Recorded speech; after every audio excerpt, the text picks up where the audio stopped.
오늘 함께 나눌 말씀은 골로새서 3장 1절부터 17절까지의 말씀입니다. 오늘 본문 말씀이 길기 때문에 지금 제가 말씀을 봉독해 드리지 않고 함께 설교 말씀을 나눌 때 제가 구절구절 읽어 드리도록 하겠습니다. 지난 골로새서 1장과 2장에서 사도 바울은 교리적인 내용들을 설명했습니다. 그리고 오늘 본문 3장에 와서는 골로새 성도들에게 실천적인 내용들에 대해서 말해주고 있습니다.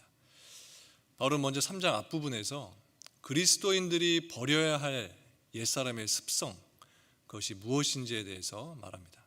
그리고 3장의 12절 이하에서는 새 사람으로서 성도가 어떠한 것들을 갖춰야 하는지, 그 신앙의 덕목들이 무엇인지에 대해서 말해주고 있습니다. 오늘 본문 말씀을 3장 1절부터 한 절 한 절 함께 살펴보도록 하겠습니다. 먼저 1절 말씀입니다.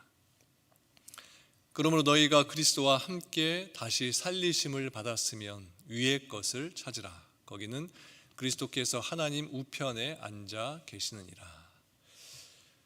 골로새서 3장의 시작이 함께 본 듯이 그러므로라는 이 단어로 시작이 되고 있습니다. 이것은 곧 앞에 나오는 말씀과 이 3장 말씀이 연결되고 있다는 것을 우리가 알게 되는 것입니다. 이 그러므로라는 단어는 골로새서 2장 20절의 말씀과 연결이 되는 단어입니다. 바울은 2장 20절에서 이렇게 말했습니다. 너희가 세상의 초등 학문에서 그리스도와 함께 죽었으니. 그리고 3장의 시작에서 그러므로 이렇게 말씀이 연결되고 있습니다. 바울은 너희가 다시 살리심을 받았다는 이 사실을 너희가 안다면 위의 것을 찾아야 한다라고 말해주고 있습니다. 여기서 위의 것이란 하늘을 뜻하는 것입니다.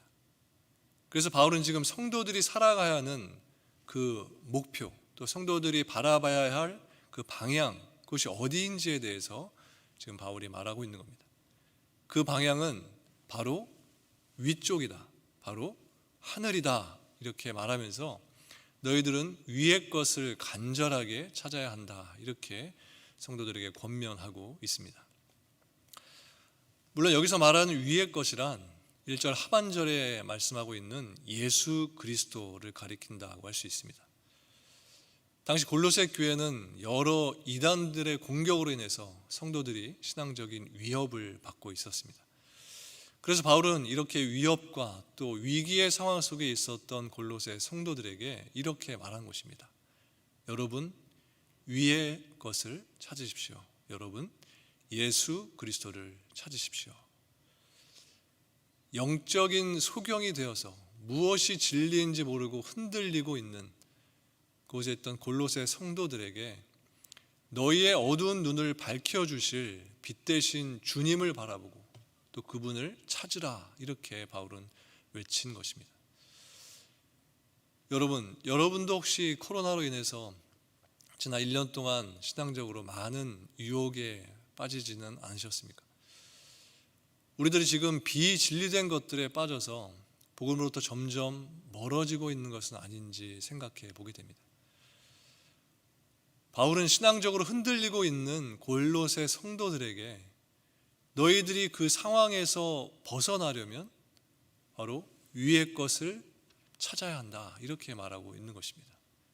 그리고 똑같이 신앙적으로 흔들리고 있는 바로 우리들에게도 이 시간 바울은 위의 것을 찾으라 라고 말하고 있는 것입니다. 무너진 신앙이 다시 회복되게 하려면 위의 것을 찾아야 한다, 예수 그리스도를 너희가 바라봐야 한다라고 말하는 것입니다. 성도들의 시선은 늘 하늘에 고정되어 있어야 합니다. 항상 우리의 시선은 주님께 고정되어 있어야 하는 것입니다. 그래야 비록 지금 나에게 슬픔이 있고 고통이 있다고 할지라도 내 시선이, 내 눈이 주님께로 향해 있을 때 그 순간을 이겨낼 수 있게 되는 것입니다. 위를 바라보면 소망을 확인하게 됩니다. 예수 그리스도를 바라보면 우리 인생의 방향을 재확인하게 되는 것입니다. 이어서 2절에서 바울은 이렇게 말합니다. 위의 것을 생각하고 땅의 것을 생각하지 말라. 1절에서 위의 것을 찾으라 라고 말했던 바울은 2절에서는 위의 것을 생각하라, 위의 것을 생각하라 라고 말합니다. 여기서 생각하다 라는 말의 원어를 보면 그 뜻에 고삐를 매다 라는 뜻이 있습니다. 그래서 위의 것을 생각하라 라는 이 말은 고삐를 단단하게 매듯이 골똘하게 생각하라는 말씀인 겁니다.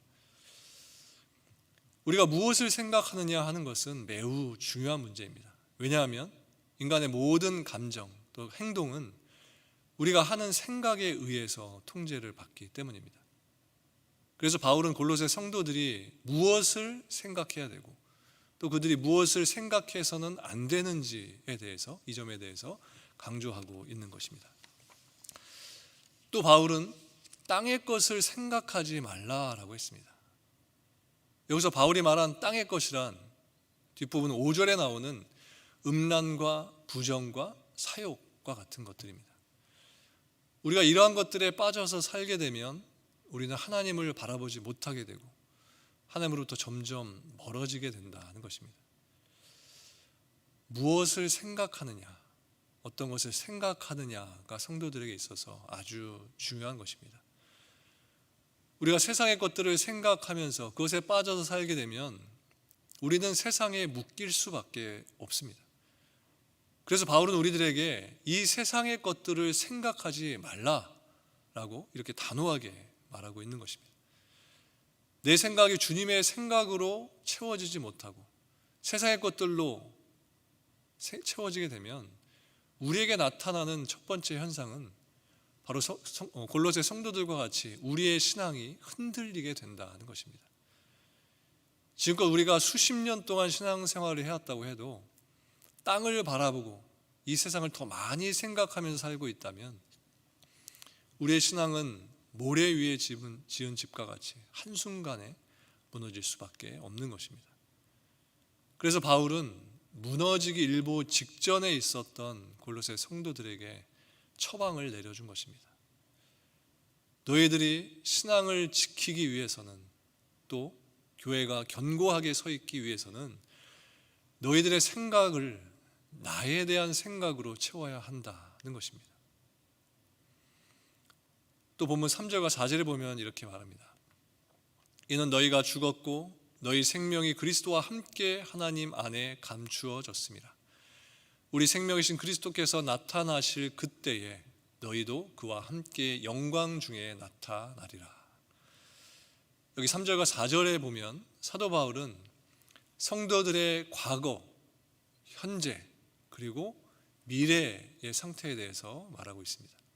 먼저 3절에 보면 너희가 죽었고 라고 했습니다. 너희가 죽었고, 그리스도께서 십자가에서 죽으신 이 사건으로 인해서 모든 그리스도인들은 이미 죄에 대해서 죽었다, 너희는 이미 죽었다 하는 것입니다. 또 이어서 바울은 너희 생명이 그리스도와 함께 하나님 안에 감추어졌다고 했습니다. 지금 현재 성도들의 상태가 하나님으로부터 감추어진 상태라는 것입니다. 성도들은 지금 그렇게 하나님으로부터 보호되어 있는, 그렇게 감추어져 있는 상태에 있다는 것입니다. 그리고 이처럼 감추어져 있는 성도들이 그리스도의 재림 때가 되면 모두 다 드러나게 될 것이다 라고 말씀합니다. 4절 말씀입니다.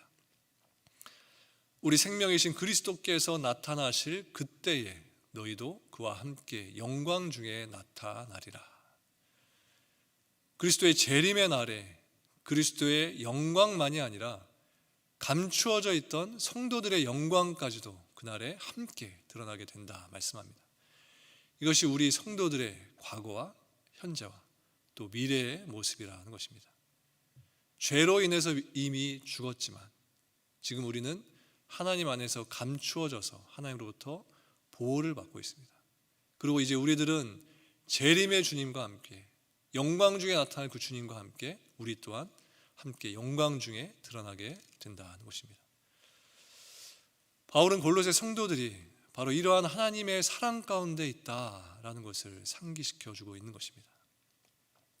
또 5절에 보면 이렇게 말씀합니다. 그러므로 땅에 있는 지체를 죽이라. 곧 음란과 부정과 사욕과 악한 정욕과 탐심이니 탐심은 우상 숭배니라. 바울은 여기서 성도들이 어떠한 삶을 살아야 하는지에 대해서 구체적으로 말해주고 있습니다.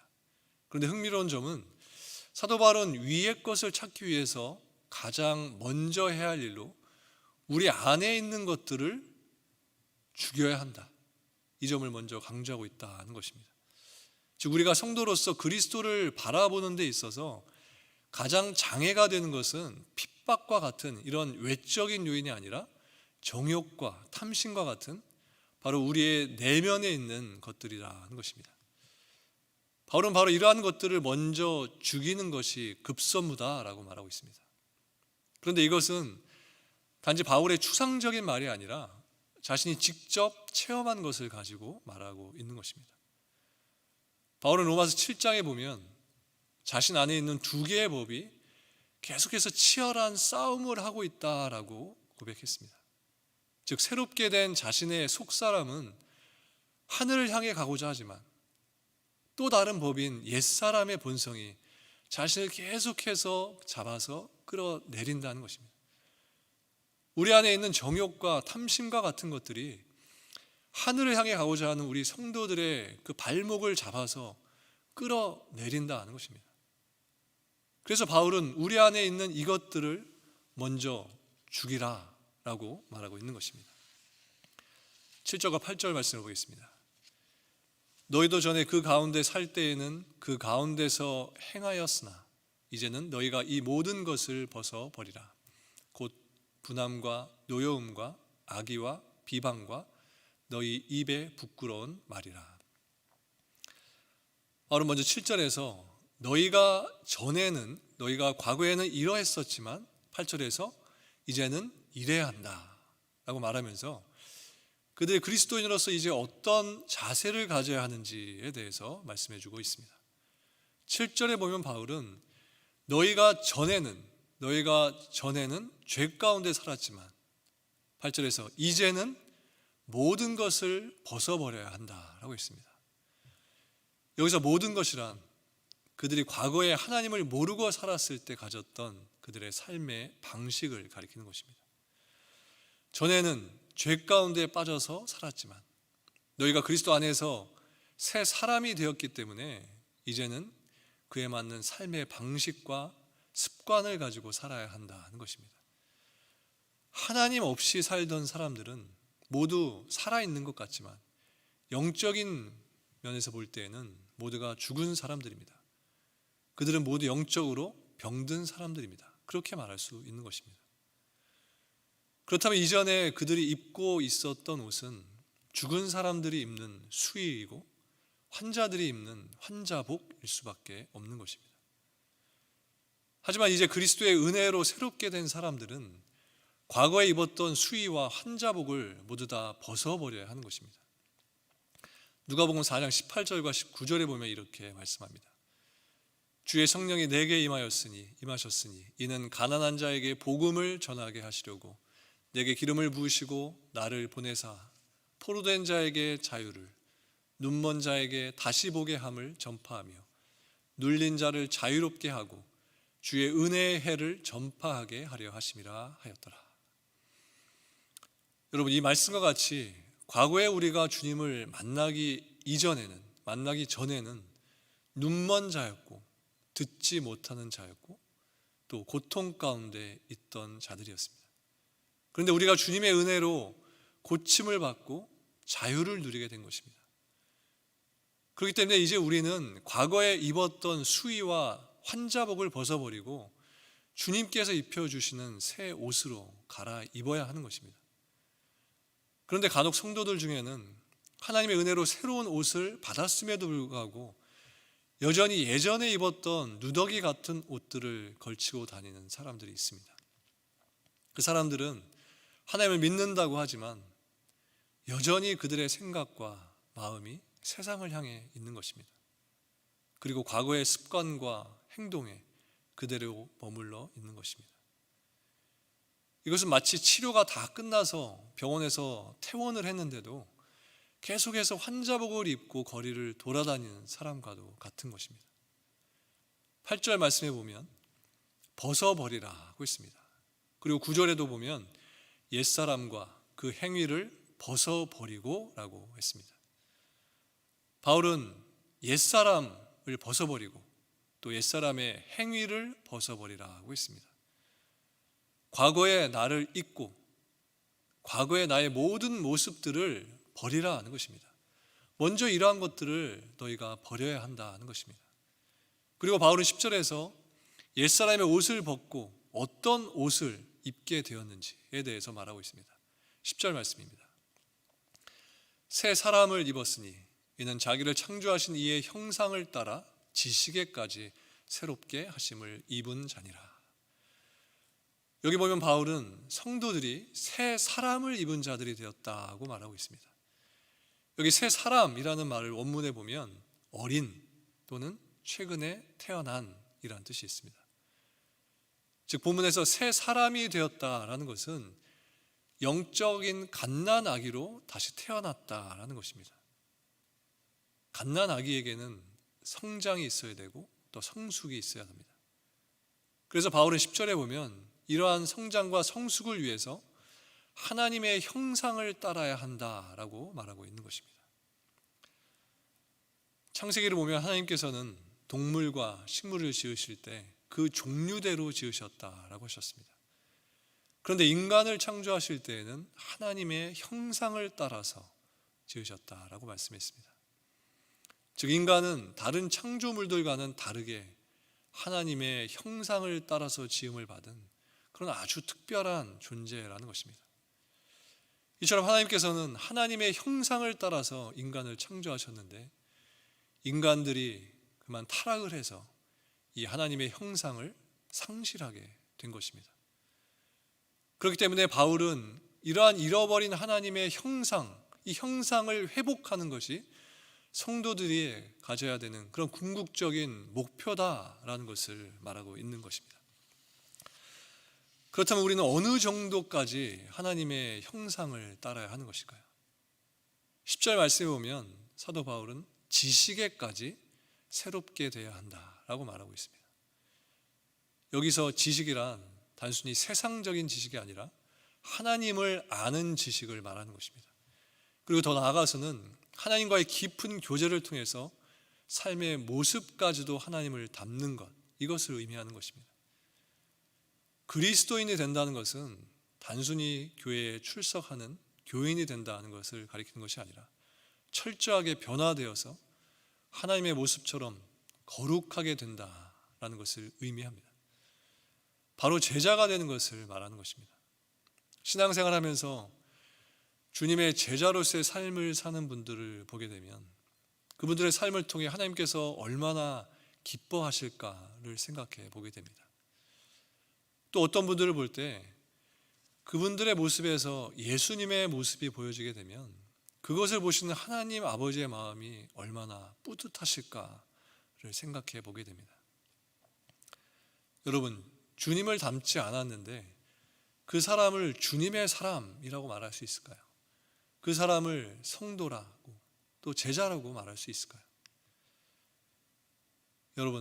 여러분 안에 있는 하나님의 형상을 회복하시기 바랍니다. 교인으로서 단지 크리스찬의 외형만을 갖추고 있는 것이 아니라 여러분들의 내면이 주님의 모습으로 가득 채워지시는 여러분들 되시기 바랍니다. 본문 13절과 14절 말씀입니다. 누가 누구에게 불만이 있거든 서로 용납하여 피차 용서하되 주께서 너희를 용서하신 것 같이 너희도 그리하고 이 모든 것 위에 사랑을 더하라.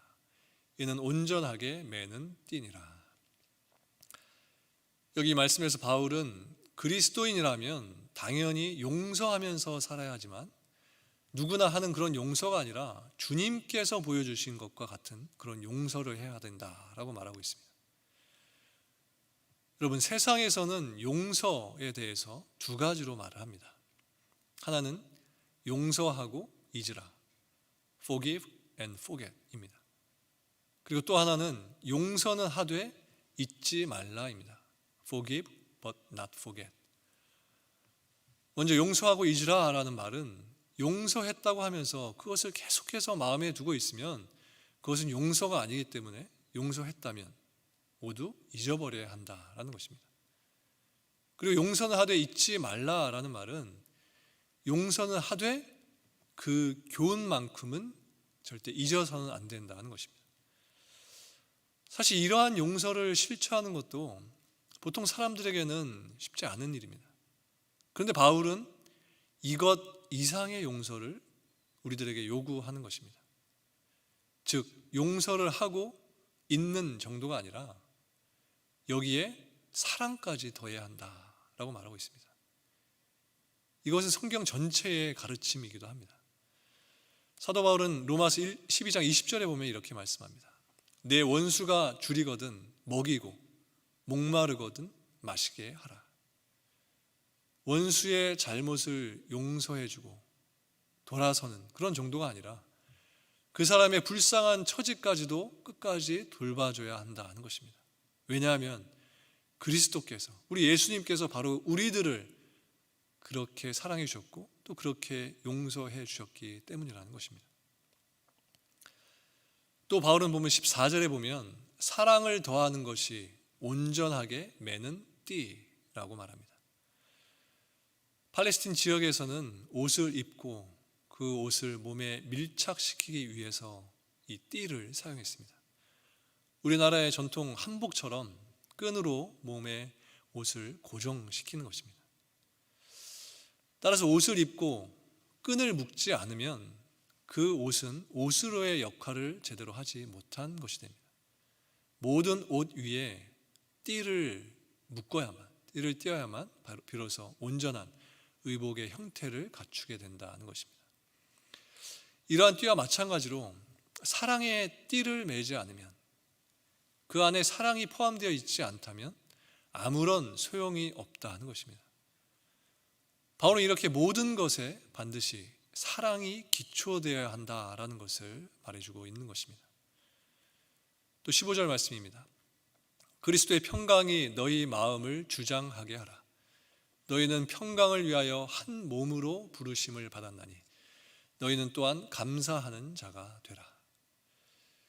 이 말씀은 주님으로부터 오는 평강이 우리들을 지배하고 통치하도록 해야 된다는 말씀입니다. 요한복음 14장 27절에 이렇게 말씀이 기록되어 있습니다. 평안을 너희에게 끼치노니 곧 나의 평안을 너희에게 주노라. 내가 너희에게 주는 것은 세상이 주는 것과 같지 아니하니라. 너희는 마음에 근심하지도 말고 두려워하지도 말라. 이 말씀과 같이 평안은 예수님이 제자들에게 주신 최후의 선물이고 또 최고의 선물이었습니다.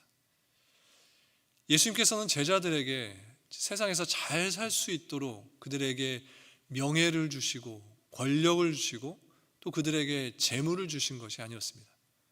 예수님께서 제자들에게 주신 것은 그들에게 가장 필요했던 하늘의 평안, 하늘의 평화를 주신 것입니다. 이것은 제자들에게만이 아니라 예수님을 믿는 우리 성도들에게도 주신 똑같은 선물이기도 합니다. 이 하나님이 주신 평안을 가슴에 품고 세상에서 흔들리지 않는 삶을 살아야 하는 것입니다. 마태복음에 보면 우리가 어린 아이와 같은 삶을 살 때 늘 하나님이 주시는 평안을 누릴 수 있다, 이렇게 말씀하고 있습니다. 어린 아기의 모습을 한번 상상해 보시기 바랍니다. 어린 아기는 엄마의 품 안에만 있으면 어떤 상황이 있든지 편안하게 잠을 잘 이룹니다. 깜깜한 밤에도 엄마가 품에 안고 토닥토닥 그렇게 쳐주면 편안하게 잠에 드는 것입니다. 마찬가지입니다. 오늘 우리들도 주님의 품에 안겨 있기만 하면 우리가 지금 어떠한 상황 속에 있더든지 우리는 그 상황과 또 그 환경에 상관이 없이 주님 품에서 주님 주시는 평안을 누릴 수 있게 되는 것입니다. 또 16절 말씀입니다. 그리스도의 말씀이 너희 속에 풍성히 거하여 모든 지혜로 피차 가르치며 권면하고 시와 찬송과 신령한 노래를 부르며 감사하는 마음으로 하나님을 찬양하고. 아무리 좋은 것이라고 해도 그것이 단지 내 개인에 머물러 있고 멈춰 있게 되면 더 이상 그것이 내 밖으로 확장되지 못하게 됩니다. 마찬가지로 하나님의 진리의 말씀도 계속해서 그 말씀은 가르쳐져야 되고 그 말씀은 계속해서 전파되어야 한다는 것입니다. 그래서 교회 공동체 속에서 성도들은 서로에게 스승이 되어주고 또 서로에게 권면을 해줘야 하는 것입니다. 촌모임에서 우리는 서로의 스승이 되는 것입니다. 촌장님이 스승이고 촌원들은 학생이 아닙니다. 모두가 영적인 스승인 것입니다. 그리고 다른 촌원들이 나누는 이야기를 들으면서 내가 저분들의 나눔을 통해서 내가 저분들 통해서 배워야겠다라는 이런 자세로 촌모임에 참여해야 하는 것입니다.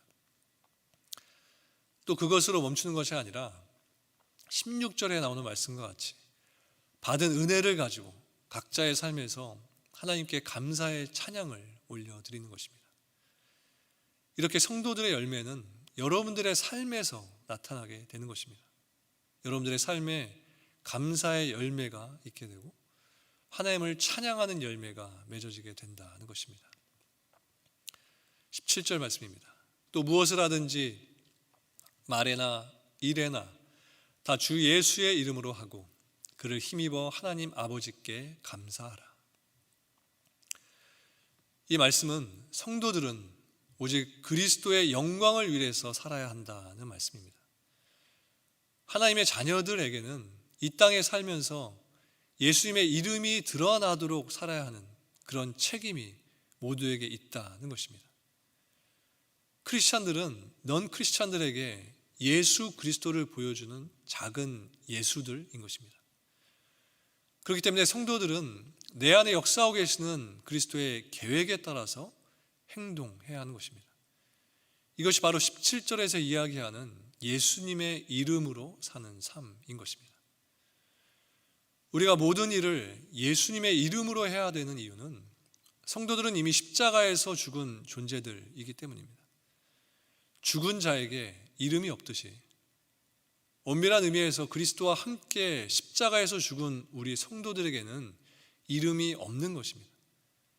그렇기 때문에 주님께서는 이름이 없는 우리들에게 예수님의 이름을 주신 것입니다. 여러분 모두 이름이 있으시죠? First name을 가지고 계시죠? 하나님께서는 우리 모든 성도들에게 동일한 spiritual first name을 주신 것입니다. Jesus, 예수라고 하는 이 이름을 우리 모두에게 주셨다는 것입니다. 여러분들의 이름 앞에 Jesus, 예수라고 하는 이름이 있는 것입니다. 그렇기 때문에 같은 이름을 가지고 있는 우리 모두는 다 한 가족인 것입니다. 육신의 피가 섞여 있지는 않지만 우리는 예수님의 보혈의 피로 묶여진 영적인 가족이라는 것입니다. 앞으로 가서 12절 말씀을 보겠습니다. 그러므로 너희는 하나님이 택하사 거룩하고 사랑받는 자처럼 긍휼과 자비와 겸손과 온유와 오래 참음을 옷 입고. 여기에 보면 옷을 입는다라고 했는데 여기서 바울이 옷에 비유를 한 것은 학자들에 의하면 이것은 당시 초대교회의 실제 관습에 기초한 것이라고 합니다. 그 당시에 초대교회 성도들은 세렛날에 이것을 기념하기 위해서 자신이 입고 있었던 낡은 옷을 벗고 새로운 옷을 입었다는 것입니다. 예수 그리스도라는 새 옷을 입은 것입니다. 가장 아름답고 또 가장 영광스러운 옷을 입게 된 것입니다. 그리고 예수님이 입혀주신 이 옷은 하나님의 영광을 드러내는 옷인 것입니다. 그래서 하나님께서는 그 옷을 입고 있는 우리들의 모습을 통해서 세상 사람들이 예수님을 보기를 원하십니다. 예수님과 함께하는 우리들의 삶에서 평강의 모습과 찬양의 모습과 감사의 모습이 보여지기를 원하신다는 것입니다. 그렇기 때문에 우리는 이 옷을 세상에 유행시켜야 하는 것입니다. 하나님의 형상대로 지음을 받은 이 세상의 모든 사람들에게 그들에게 가장 어울리는 이 예수 그리스도의 옷을 입혀주어야 한다는 것입니다. 그 옷의 브랜드는 예수 그리스도입니다. 세상 사람들 모두가 이 예수 그리스도의 옷을 입는 그날까지 우리는 계속해서 이 옷을 입고 또 이 옷을 선전하면서 예수 그리스도를 증거하는 삶을 살아야 하는 것입니다. 여러분들은 지금 어떤 옷을 입고 계신가요? 오늘 본문 말씀을 통해서 내가 지금 어떤 옷을 입고 있는지 우리는 그것을 구분할 수가 있습니다. 8절 말씀과 같이 지금 현재 내 삶에 분함과 노여움과 악의와 비방이 있고 또 이 내 입에 부끄러운 말이 담겨져 있다면 나는 지금 옛사람의 옷을 입고 있는 것입니다. 그렇지 않고 13절 이하의 말씀과 같이 나는 지금 용서와 사랑과 평강과 감사와 찬양이 있는 삶을 살고 있다면 그 사람은 새 사람의 옷을 입고 살고 있는 사람인 것입니다. 이 옷은 곧 예수님의 옷입니다. 예수님께서 이 땅에서 사실 때 입으셨던 그 옷을 이제 우리들이 입고 살고 있는 것입니다. 어떤 이들은 이 옷이 귀한 옷이기 때문에 집에 잘 보관만 하는 사람들이 있습니다. 그러면서 이 옷을 입고 나가게 되면 다른 사람들이 예수 그리스도라는 그 이름을 나에게서 보기 때문에 그것이 싫어서 평소에는 입고 다니지 않고 보관만 해놓는 성도들이 있습니다. 이 옷은 하나님께서 손수 우리들에게 제단에서 맞춰주신 옷입니다. 그래서 이 옷은 우리 몸에 딱 맞는 옷이기 때문에 우리가 입기 가장 편한 옷이기도 한 것입니다. 우리가 이 옷을 입고 다닐 때 사람들은 이 옷에서 예수님의 향기를 맡게 됩니다. 또 예수 그리스도의 옷을 입고 있는 우리에게서 예수님의 모습이 보여지기 때문에 세상 사람들은 우리를 보면서 주님을 보게 되는 것입니다. 저는 오늘 본문 골로새서 3장 말씀을 반복해서 읽으면서 제 눈에 띄는 단어가 있었습니다. 그 단어는 감사라는 단어입니다. 3장 15절과 16절과 17절에 보면 감사라는 단어가 반복적으로 사용되고 있습니다. 15절에 보면 너희는 감사하는 자가 되라. 16절 감사하는 마음으로 하나님을 찬양하고 17절 하나님 아버지께 감사하라. 그래서 오늘 본문에서 바울이 골로새 성도들에게 말하고자 하는 요지는 저는 이것이라고 생각합니다. 예수님이 입혀주신 새 옷을 입고 감사하며 살아라. 감사가 사라지면 그 순간부터 땅의 것을 생각하게 되고 세상에 빠져서 살게 되는 것입니다. 감사가 사라지게 되면 새 사람이 된 우리들이 다시금 과거에 입었던 옛사람의 옷을 걸쳐 입고 또다시 죄 가운데 살게 되는 것입니다. 새 신을 신고 뛰어보자 팔짝이라는 동요가 있습니다. 또 새 옷을 입고 날아보자 폴짝이라는 표현을 하기도 합니다. 예수님이 입혀주신 새 옷을 입고 새로운 인생으로 펄짝 점프하시는 여러분들 되시기 바랍니다. 옷이 날개다라는 말도 있습니다. 예수님께서는 우리에게 입혀주신 이 옷이 날개가 되게 하셔서 우리들을 영원한 하늘나라로 인도해 가실 것입니다. 주님께서 우리들에게 새 옷을 입혀주셨습니다. 여러분 모두 그리스도의 이 새 옷을 입고 새 사람으로서 가정과 교회와 이 세상에서 주님의 영화로우심을 드러내시는 그런 복된 삶을 사는 저와 여러분들 모두가 되시기를 주님의 이름으로 간절히 축원합니다.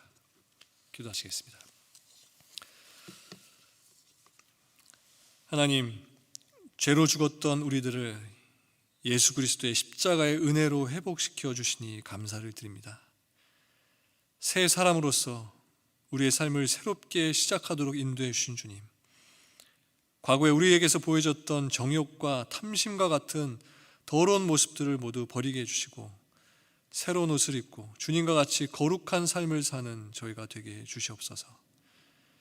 하나님께서 주시는 평강이 우리에게 가득하게 하시고 하나님으로 인한 감사가 우리에게 늘 채워지게 하셔서 우리의 삶으로 예수 그리스도의 향기를 드러내며 예수 그리스도의 모습을 세상에 증거하며 사는 우리 모두가 되게 해 주시옵소서.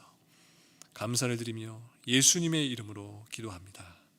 아멘. 지금은 우리 주 예수 그리스도의 은혜와 하나님 아버지의 극진하신 사랑하심과 성령의 감동, 감화, 교통하심이 예수님이 입혀주신 새 옷을 입고 오직 주님을 위해서 새 삶을 살기로 다짐하는 모든 성도들 가운데 지금부터 영원토록 함께 하시기를 간절히 축원하옵나이다. 아멘.